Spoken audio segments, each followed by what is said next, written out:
నమస్తే అండి. నేను వాణి. ఈరోజు మనం 'నేనుంటా నీ జతగా' ఆరో భాగాన్ని వినేద్దాం. సూర్య డ్రాప్ చేసి వెళ్ళిన తర్వాత "ఏమ్మా చైత్ర, ఎలా జరిగిందమ్మా ట్రిప్పు?" అడిగాడు వీరేంద్ర. "చాలా బాగుంది నాన్న. నేను వెళ్ళకపోయి ఉంటే చాలా మిస్ అయ్యేదాన్ని. చాలా థ్యాంక్స్ నాన్న పంపించినందుకు.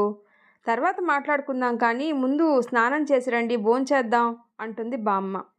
సరే అని చైత్ర, లోహిత ఫ్రెష్ అయ్యి భోంచేసి రూమ్లోకి వెళ్ళాక లోహిత, "చైత్ర, సూర్య గారు నీకు ప్రపోజ్ చేశారా? నీకెలా తెలుసు?"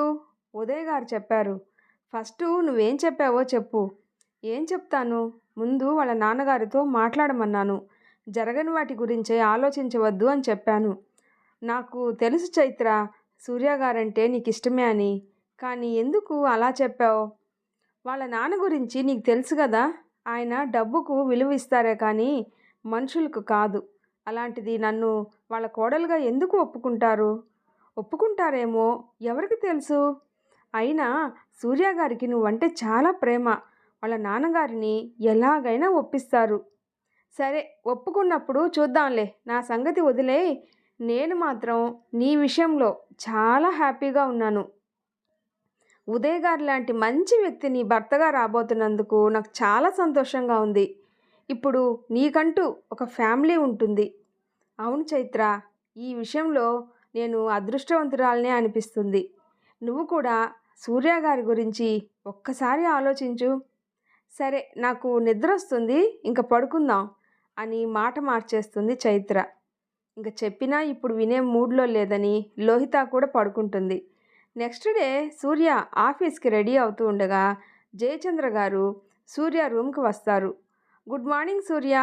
"Good morning daddy. నాతో ఏదైనా మాట్లాడాలా ఇలా వచ్చారు?" అవును సూర్య. హోమ్ ఉన్న ప్లేస్లో జరగాల్సిన కన్స్ట్రక్షన్ ఇప్పుడు వద్దు అని చెప్పావంట. ఎందుకు?" "అవును డాడ్, వాళ్ళు ఒక 6 నెలలు టైం అడిగారు కదా. అందుకని తర్వాత స్టార్ట్ చేద్దాం అని చెప్పాను." "నేను కుదరదు అని చెప్పాక నువ్వు అలా చేస్తే నా మాటకి ఏం విలువ ఇచ్చినట్టు? అయినా ఆల్రెడీ వర్కర్స్ని కూడా మాట్లాడి ఇప్పుడు పని లేదు అంటే వాళ్ళకి మనీ కట్టాల్సింది మనమే కదా. దానివల్ల ఏమీ నష్టం లేదు డాడ్. వాళ్ళకి నేను వేరే సైట్లో పని అప్పచెప్పాను."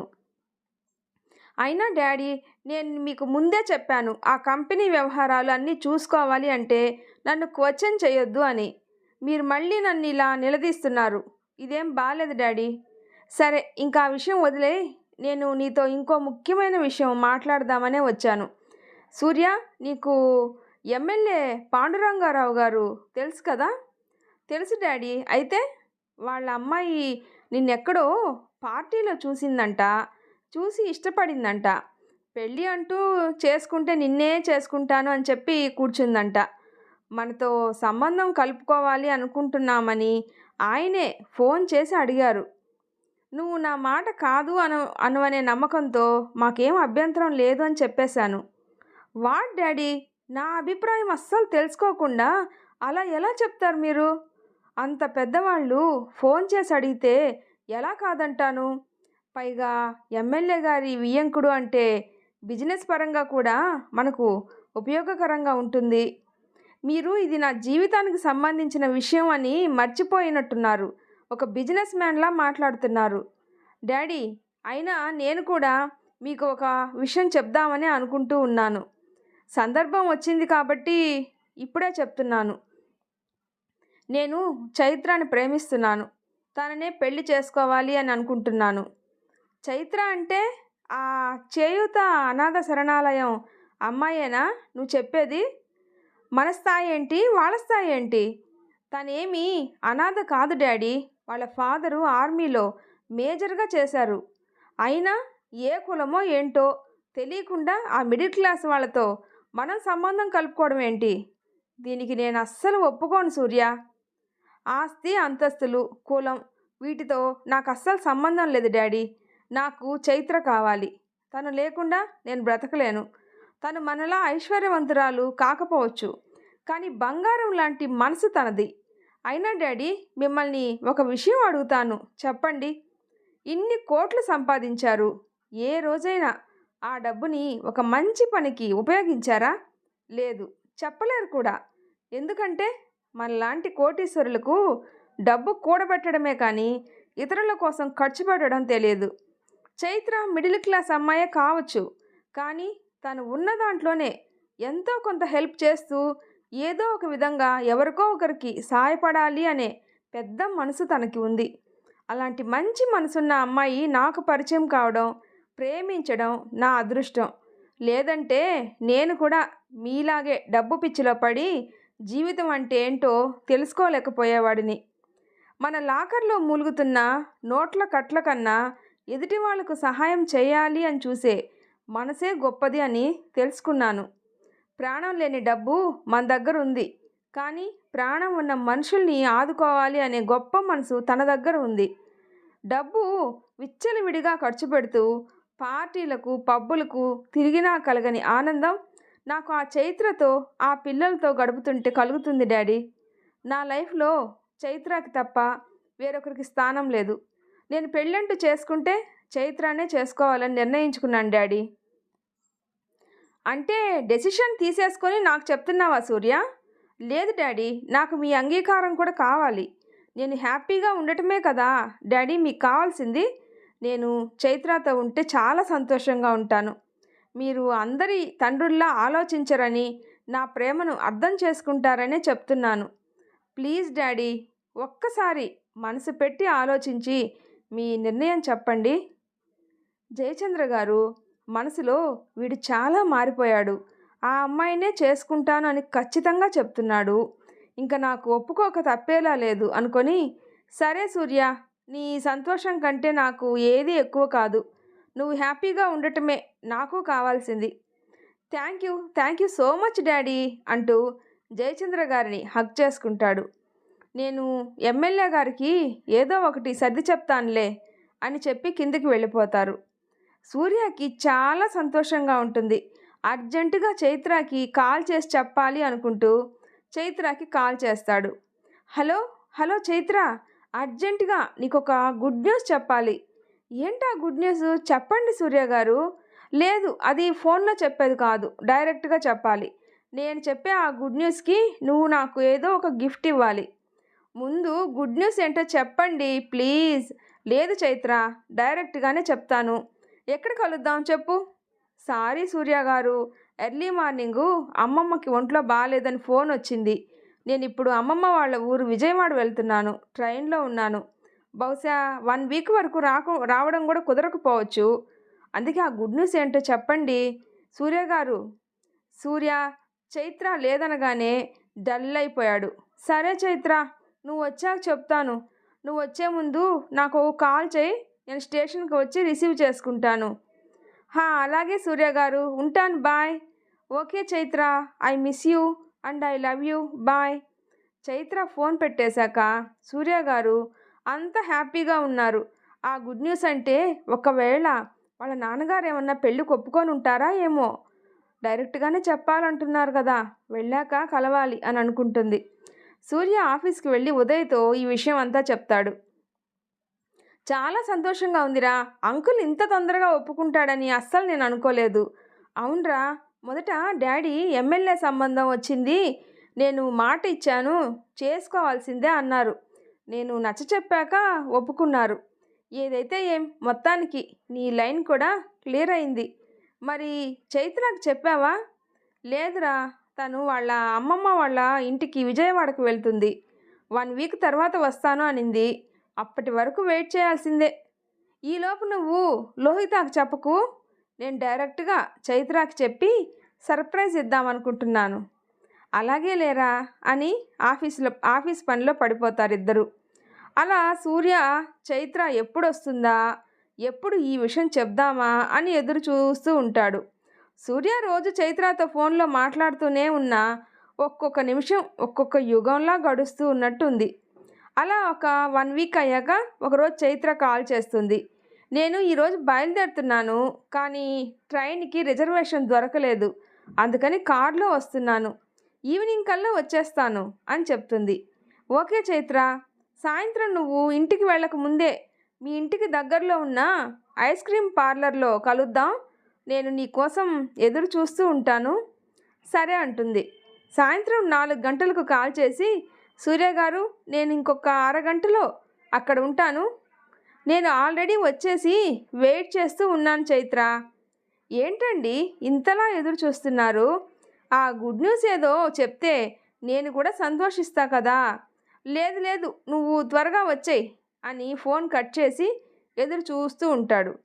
అరగంటైనా ఇంకా రాలేదే అని కాల్ చేస్తుంటే ఫోన్ స్విచ్ ఆఫ్ అని వస్తుంది. ఏంటి ఫోన్ స్విచ్ ఆఫ్ వస్తుంది? మర్చిపోయి ఇంటికి వెళ్ళిపోయిందా, లేక ఫోన్ ఛార్జింగ్ అయిపోయి ఉంటుందా అని వెయిట్ చేస్తూ ఉండగా సూర్య ఫోన్ రింగ్ అవుతుంది. ఈ నెంబర్ ఎవరిదై ఉంటుంది అనుకుంటూ ఫోన్ లిఫ్ట్ చేస్తాడు. హలో హలో, నేను ప్రతిమా హాస్పిటల్ నుండి కాల్ చేస్తున్నానండి. ఇక్కడికి యాక్సిడెంట్ అయిన అమ్మాయిని జాయిన్ చేశారు. తన ఫోన్లో లాస్ట్ కాల్ మీదే ఉంది. అందుకే మీకు ఇన్ఫామ్ చేద్దామని కాల్ చేశాను. సూర్య షాక్ అయ్యి ఇప్పుడే వస్తున్నా అని చెప్పి ఉదయ్ లోహితాకు కూడా కాల్ చేసి హాస్పిటల్కి వెళ్తాడు. రిసెప్షన్లోకి వెళ్ళి కనుక్కుంటే లోపల ట్రీట్మెంట్ జరుగుతుంది, వెయిట్ చేయమని చెప్తారు. సూర్య వెయిట్ చేస్తూ ఉండగా ఉదయ్ లోహిత కూడా వస్తారు. ఉదయ్తో ఎలా జరిగిందో ఏమిటోరా, చాలా టెన్షన్గా ఉంది అన్నాడు సూర్య. ఏమీ అవదు సూర్య, నువ్వు కంగారు పడకు. సూర్య గారు, చైత్ర ఇంకా రాలేదని అంకుల్ వాళ్ళు నాకు ఫోన్ చేశారు. వాళ్ళకి ఏమని చెప్పాలో నాకు అర్థం కావటం లేదు. ఈ విషయం విని తట్టుకోగలరా? చాలా భయంగా ఉంది. లోహిత, నువ్వు వెళ్ళి ఈ విషయం నిదానంగా అంకుల్ వాళ్ళకి చెప్పి కంగారు పడాల్సింది ఏమీ లేదు అని వాళ్ళని హాస్పిటల్కి తీసుకుని వస్తే బెటర్.